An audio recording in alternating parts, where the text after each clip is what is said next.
I think a lot of the Republicans are smarter than the exaggerators give them credit to be. The Chicken Little apocalyptic view isn't going to get us anywhere, and denial that there's any risk at all is just as silly and irrational. We have to look at this and say, here are the risks, and here is a rational way of dealing with it. As a Republican, as someone who's a public servant, as an officer, I view it not as an ideological issue. I view it as a identifying problems and trying to find solutions. I don't claim to be a scientist, but you know what? I am willing to sit and listen, because if this scientist knows more than I do, and he has the facts, I am sure willing to sit and listen to him.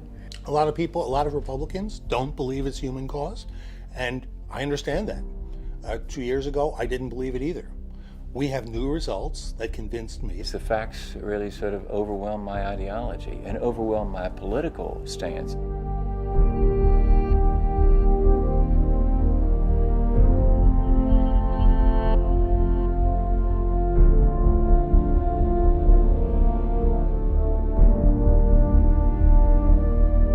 As a climate scientist, I study the planet. I study the atmosphere, the oceans, the land. And as a Christian, I view what I study as trying to figure out what God was thinking when he designed the world. As a scientist, just wanting to reach an objective conclusion, I found the data weren't sufficient. That made me, I guess, into a skeptic, although every scientist, by his duty, is supposed to be properly skeptical of things. You will hear people say temperature data are unreliable, but it's the agreement among so many different lines of evidence. We were able to look at the causes of this. We could see whether this rise that we saw was due to sunspots, or was it due to volcanic eruptions ending. We were able to reach a remarkably strong conclusion that the sunspot, the variability of the sun, did not contribute significantly to the rise of the last 250 years. Global warming is real, and it's caused by humans. That came as a real shock to me. No scientists, even scientists who call themselves skeptical, refutes the notion that the Earth's temperature is going up. And that rise in temperature, with a few interesting exceptions, was pretty much what had been predicted theoretically.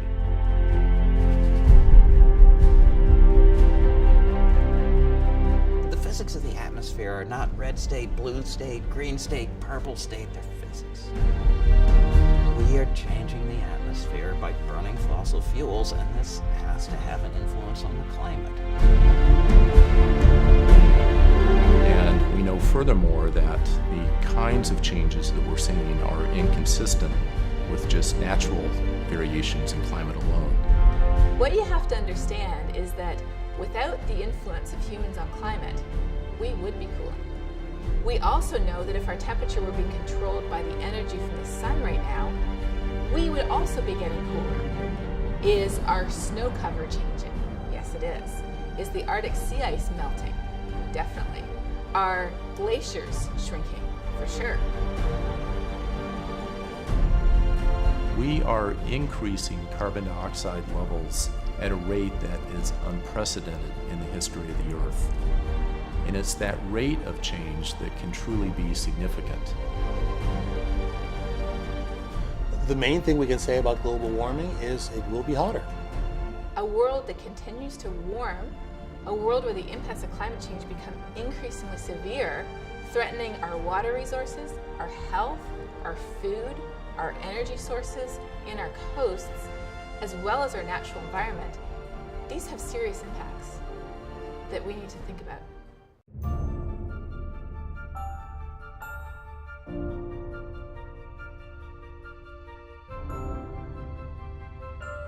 I think as Christians, it is a charge to us from God to be stewards of His planet, to be good stewards of the environment. I like nature, I like animals, I enjoy the world, and it's not for me to trample on or for you to trample on, it's for all of us to enjoy. This is not just an environmental issue, or just a Republican issue, or just a Democrat issue.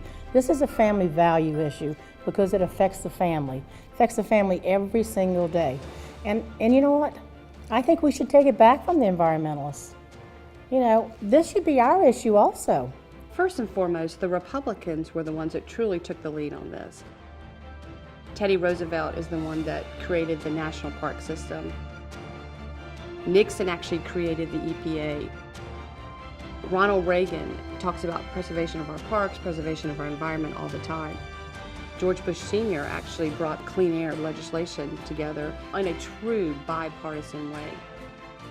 In the Reagan administration, we saw, and there was a lot of evidence, that the ozone layer was depleting. And I talked with the president about it. And he said, you know, we better take out an insurance policy.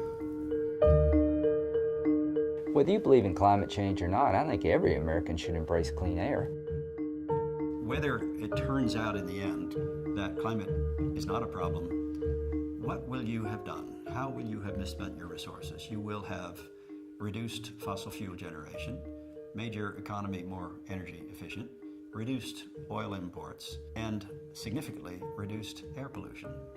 What's not to like about that?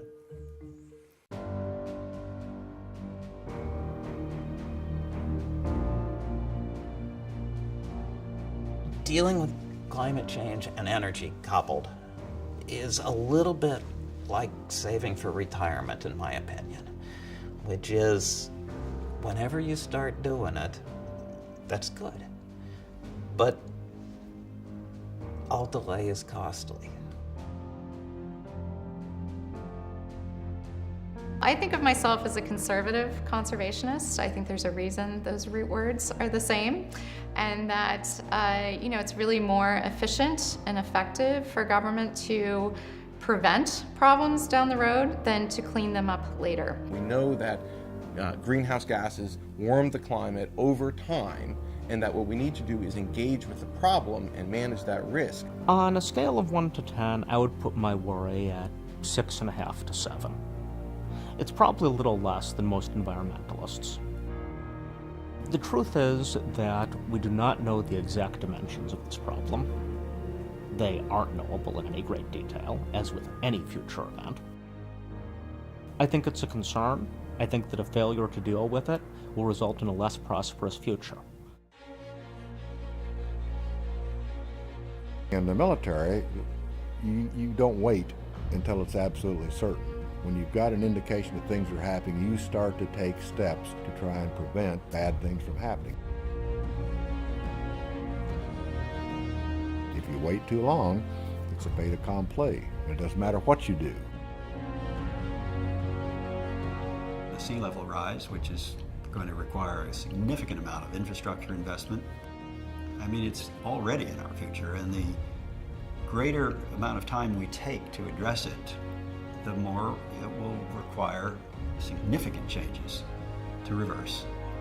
That's a matter of decades, it's not a matter of years.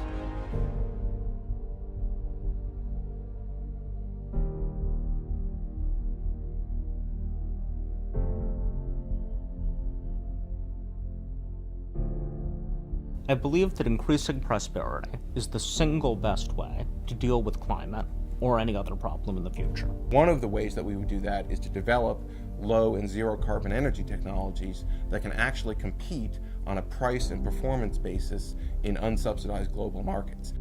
There are new products that are being released by American companies today that can reduce our dependence on oil, that can reduce the amount of greenhouse gases that are emitted into the atmosphere. And Americans, when they buy those products, not only are they reducing our oil dependence, but they're also helping our economy. Pricing carbon and other greenhouse gases could very well be a good idea if it's done properly. It is not a magic bullet. Pricing carbon at a level that is sufficient to drive it out of the market, I don't think you can do that.